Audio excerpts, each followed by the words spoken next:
परमेश्वर के धन्य नाम की महिमा हो। प्रभात मनन के सत्र 2859 में आप सभी का बड़े प्रेम के साथ स्वागत करता हूँ। आइए आज के मनन के लिए हम पढ़ते हैं प्रकाशित वाक्य अध्याय 8 पद 13। जब मैंने फिर देखा तो आकाश के बीच में एक उकाब को उड़ते और ऊंचे शब्द से कहते सुना, उन 3 स्वर्गदूतों की तुरही के शब्दों के कारण जिनका फूकना अभी बाकी है, पृथ्वी के रहने वालों पर हाय हाय हाय। पढ़ी गई बाइबल पद में आने वाले 3 अंतिम तुरहियों की चेतावनी दी गई है।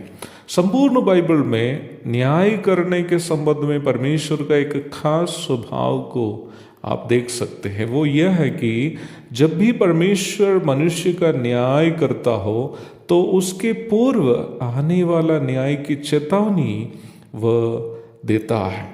आदम और हवा को आदम की वाटिका में रखने के बाद परमेश्वर ने उन्हें चेताया, तू वाटिका के सब वृक्षों का फल बिना खटके खा सकता है, पर भले या बुरे के ज्ञान का जो वृक्ष है उसका फल तू कभी न खाना, क्योंकि जिस दिन तू उसका फल खाएगा उसी दिन अवश्य मर जाएगा। उत्पत्ति 2:16-17। नूह के समय जल प्रलय लाने के पूर्व परमेश्वर ने नूह से ये प्रचार करवाया कि जल प्रलय आ रहा है, इसलिए लोग परमेश्वर के आदेशानुसार नूह जो जहाज बना रहा है उस पर चढ़कर अपने आप को बचाए। पत्रस की दूसरी पत्री 2:5। आज कलीसिया के द्वारा अविश्वासी संसार को प्रभु चेताते रहता है कि यीशु मसीह पर विश्वास करे और आने वाली आग की झील से बच जाए। प्रेरितों के काम 4:12। उसी प्रकार महासंकट काल के समय भी प्रभु अपने प्रकोप को उंडेलने के पूर्व हर बार लोगों को पश्चाताप करते हुए प्रभु से मेल मिलाप करने का अवसर भी देता है, ताकि लोग परमेश्वर के प्रकोप से बच जाए। प्रथम 4 तुरहिया बचते समय प्रकृति के वस्तुओं पर परमेश्वर के प्रकोप उंडेलते हुए हम देख रहे थे। शुद्ध जल, खरा पानी, समुद्र, हरे भरे पेड़ पौधे आदि पर प्रकोप के साथ साथ आकाश से ओले, उल्काएं तथा अन्य छोटे छोटे ग्रह पृथ्वी पर गिरने से उत्पन्न समस्याओं पर भी हम चर्चा की थी। कल मैं केरल के सबसे प्रमुख अखबार मलयाला मनोरमा के साइंस डेस्क नामक एक ऑनलाइन पोर्टल पढ़ रहा था। वहाँ दिया गया एक खबर मुझे बहुत ही रोचक लगा, क्योंकि दिया गया खबर का हमारे अध्ययन से काफी संबंध था। निम्न पोर्टल में ये बताया गया है कि नासा के वैज्ञानिकों के अनुसार पृथ्वी की ओर लगभग 15,000 एस्ट्रॉइड्स अथवा क्षुद्र ग्रह बहुत रफ्तार से आ रहे हैं। इन क्षुद्र ग्रहों को एक एक शहर को ही पूर्ण रूप में नष्ट करने की क्षमता है।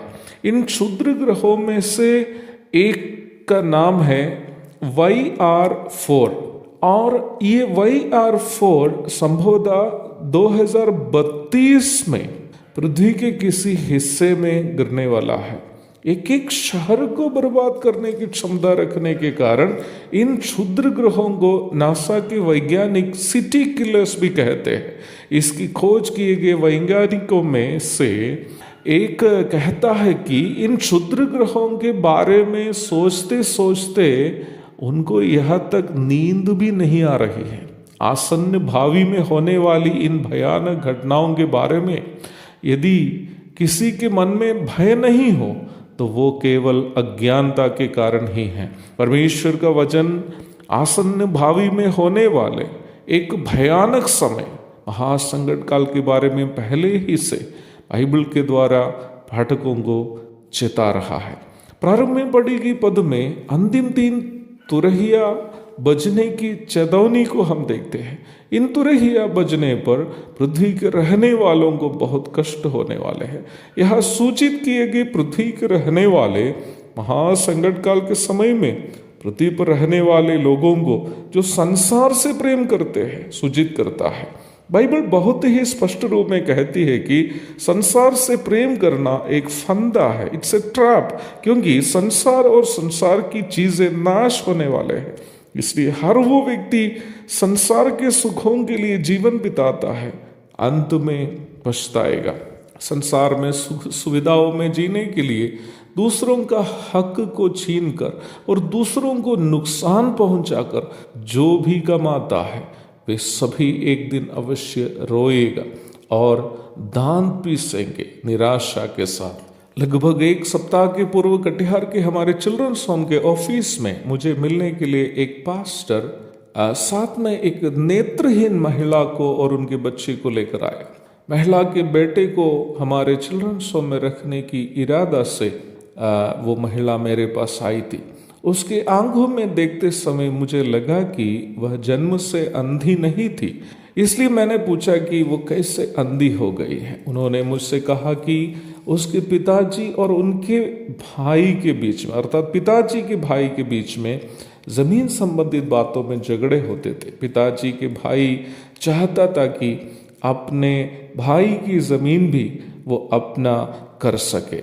एक दिन पिताजी के भाई का एक बेटा, इस महिला जब छोटी लड़की थी, उसके आंखों में कोई जहरीला पदार्थ डाल दिया जिससे वो अंधी हो गई।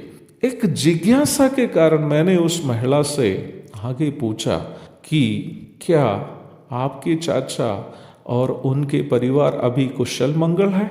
उनका जवाब भय उत्पन्न करने वाला था। क्या सर, किसी को दुख देकर किसी का जीवन कुशल मंगल हो सकता है? मैंने पूछा उनको क्या हो गया?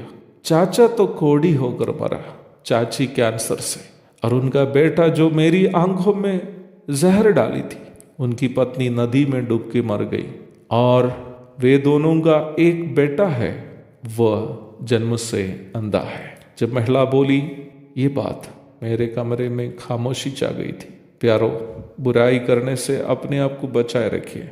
बुराई का परिणाम हम कहीं भी क्यों ना हो, हमें खोज कर आएगा ही। प्रारंभ में पढ़ी गई पद में महासंकट काल की बातें याद दिलाते हुए वचन एक और बार हमें चेता रहा है। उस भयानक दिनों के पूर्व पश्चाताप के साथ प्रभु के पास लौटा जाए।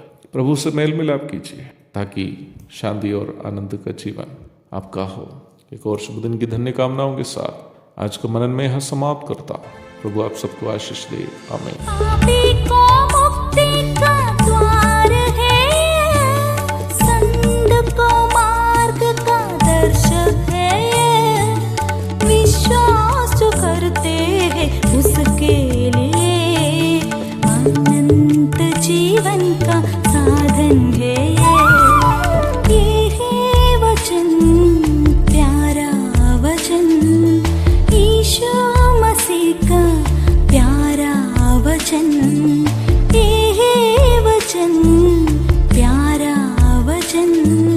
ईशो मसीह का